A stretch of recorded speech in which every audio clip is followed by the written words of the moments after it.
In this lesson, you're going to learn a chess concept called removing the defender. And what this means is that you're going to capture a piece that's defending another piece.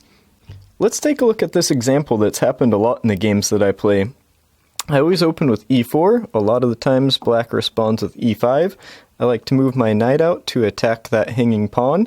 At this point, usually the black side protects their pawn with their knight.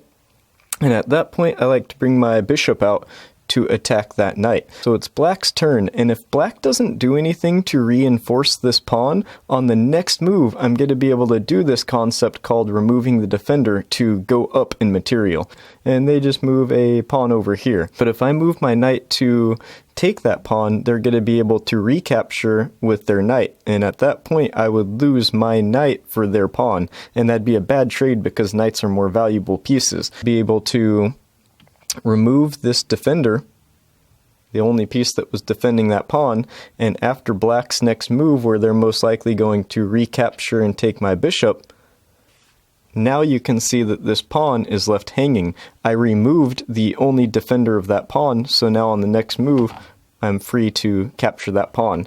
And after all of this trading, you can see what's happened is white traded their one bishop to get black's knight and pawn. So white got 4 points of material in exchange for 3 points material. So now they would be up 1 point in this game. So take a look at this position right here. White has their knight and it wants to attack this black bishop, except for this black bishop is protected by the rook over here.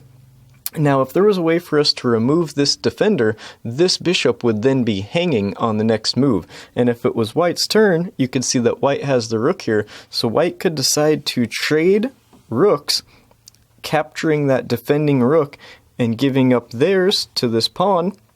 But now since black just moved, after removing that defender, this piece is hanging. So white can then go and capture it.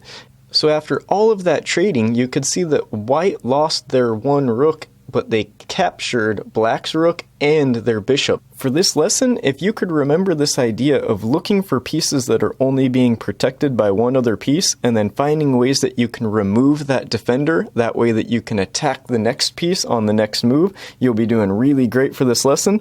Thanks for watching.